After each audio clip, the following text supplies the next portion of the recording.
comfortable talking about their emotions and feelings and what they're going through with their female friends. So they don't need that emotional outlet in a relationship. So I feel like that's the difference between men and women.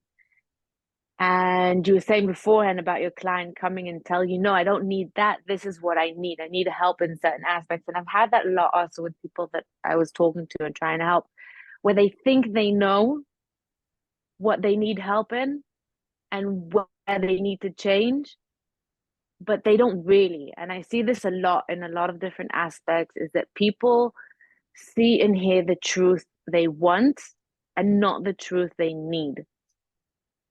And so it's important.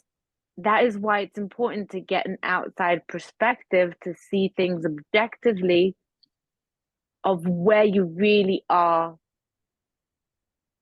needing to work and change things and where the issue actually is. And if you're not going out to, I mean, if your objective is to meet someone and you're not putting yourself in a place where you can meet someone, well, it's the same kind of predicament of wishing to win the lottery and not actually filling out a ticket. Yeah, So, it's a fantastic way of putting it. It's, when I talk to people a lot, and so my clients, I give advice, and I push them in a certain direction because that's what they pay me for. When it comes to friends and family, it's kind of different, and I don't, I ask them, are you asking me as a friend or me as a coach? Because the yeah, answers will be different. And they often say friend because they know that if they ask the coach, then they're probably not going to be happy with the answer, because they're not ready to kind of hear that they are the ones that need to be doing the effort. And what I say is, yeah, I agree, it goes both ways, whether it's men talking to women or women talking to women, men talking to men, whatever. I will give advice about what you need to do to make it work and all of the efforts that you need to do. And sometimes people will say, what about them? I'm like, well, the thing is that you're the one talking to me and you're the one that's unhappy about it. So I agree that the other person should probably be also, putting in some effort. But if they don't see a problem with the situation and you're the one that's unhappy with the situation, then you're the one that needs to put in the effort, not them. And if then, it depends if you're unhappy and things like that, of getting out of a relationship and, this and that. But, a good example is, me and my boyfriend, we are, what I consider to be a very good and healthy relationship. And sometimes, we won't communicate in a very clear way. He does not mind it. He doesn't really care about, if we're clear about who's going to do the shopping or who's going to who or whatever. He doesn't mind it. It doesn't oh, impact. that would drive me crazy. I agree. It drives me crazy. But then because he doesn't see a problem with it, he's not, I can't really expect him to go out of his way to adapt. I need to, I'm the one that needs to make myself clearer. I'm the one that needs to just kind of adapt to him because I'm the one that's unhappy. He's perfectly fine, to a degree. We're talking about these superficial problems. It's not lying or sex or whatever. It's these superficial problems that I'm gonna Bless you. thank you. Here's the thing. Yes, it's something that bothers you, but you're in a relationship. I'm saying this in general as well. If there's something that bothers you, it may not be up to them to make the changes at first because they're not aware of it. But but it is up to you to come and talk about it and see how you can both find a middle ground, because that's what relationships are about, is finding the compromise where you don't have to give up your values or morals or yourself or whatever it is. It's just finding a middle ground of compromise and how you can each help each other feel more comfortable in that situation or in those kind of predicaments, let's call them. Yeah, I agree. And it's, you'll have people saying, well, why can't they do it? So have you never told them to do this? And they said, well, no, they need to guess. Well, no, you need to tell them. No. It's, when you're in a healthy, exchange, when there's no gaslighting, there's no manipulation, there's no toxicity and things like that. And honestly, Yes. that's most of the time. I mean, you've got these trigger, like these buzzwords of, he's gaslighting me. And in French, we have this type that I don't really know how to translate it to English, but in French, it's pervers narcissique, which in English would Something with translate. narcissists. Pardon?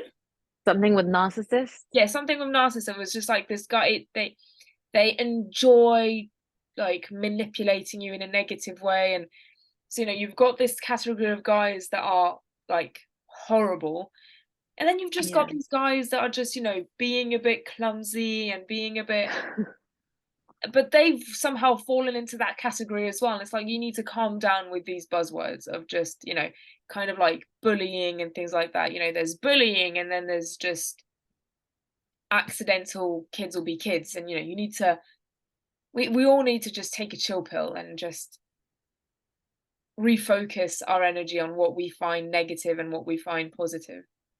Yeah.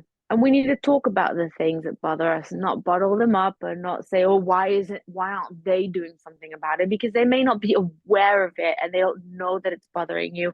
And a lot of times people are not aware of what they're doing, or they're not used to being in a relationship. And you need to talk to them about it and express what you're feeling and what's bothering you without being accusatory, and just being open minded and just trying to express yourself. Again, I keep saying this, and I talk about it with my boyfriend a lot, where we don't have a lot of arguments, but if we argue, I'm like, I'm not trying to win this battle. I'm not trying to win like this argument. I'm trying to solve it, and I'm trying to come together and have mutual understanding. And that should be the goal at the end of the day. And if they can't accept that, and if they don't want to change, and if they can't show up for you in the way that you want them to, then no matter how much you want them to be, they may just not be for you.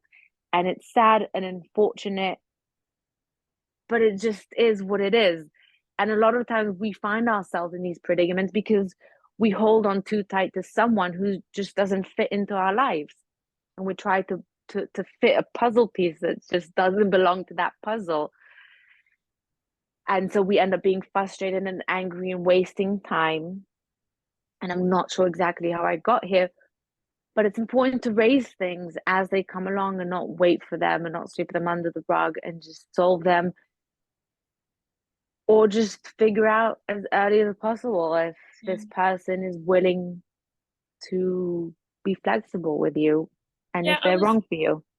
I was thinking about this, and like just before we called, I kind of perused social media and rewatched that video, and you sent me a Mm-hmm. video about there's a difference between kind of like the love and then the need and the like filling a void, and there's a Yeah, difference. And it's true, and love should always just be a bit of a bonus. And so circle back to you, I was thinking, what are we going to talk about today, and being single and things like that. And sometimes when JT and I kind of get frustrated with each other, and when or whatever, in my previous relationships, I would, if ever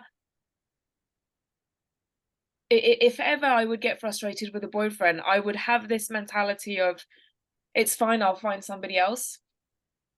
yeah, Whereas with JT now, if we get frustrated with each other, which it doesn't happen very often, but a couple of times we had some big arguments where I was like, oh, maybe I'm just going to be better off single. And I think that thought process shows how healthy this relationship is, because yeah, of the work that I did of like being single. And yes, things went, between my previous relationship and JT, it went quite kind of fast. But because I know I'm not afraid to be single, and I know like I spend time with myself, and I know who I am, and I know my worth and things like that, it leads to this relationship where I love him, and he's here because it's him and I love him, not because I need a relationship and I need to be kind of like, okay, he's not feeling these needs, I'm going to be getting those needs met by somebody else, if that makes sense. definitely. And the video I sent you, I think really connects well with the topic we're talking about, and being single, what we wanted to talk about today, where he says that, which can be very controversial, but he starts off by saying that most people don't really experience true love. They experience attachment and desperation and need, and how usually what happens is that two people come together expecting to complete each other. They come together as two halves. So you're more scared of losing one another because they complete you. And so you're starting to play games Yeah. or manipulate each other, a lot of times subconsciously, to try and keep them from leaving. You're more scared of them leaving. And it puts a lot of pressure on that relationship, and it just makes everything so much more intense. Whereas when you come together as two whole complete beings, you're more harmonious. There's more synergy. There's just more space to be two whole individuals and two people in a relationship. Actually, my best friend sent me this video saying, I think what you have is true love for this reason, which I found incredible. It was like such an amazing thing to see, that someone could see that about me from the outside. Where I was single for 7 years without a serious relationship, and in the past few years of my singlehood, I was working on myself. I wasn't focused on trying to find a relationship. I wasn't focused on going on date after date after date. I was focusing on being a whole being by myself, on not being desperate to find someone, on having a full, fulfilling life on my own. Not only because it's my life and I need to live it, but also because I don't know if and when I'll find someone. And if I don't, then what am I supposed to do? Just waste my life away?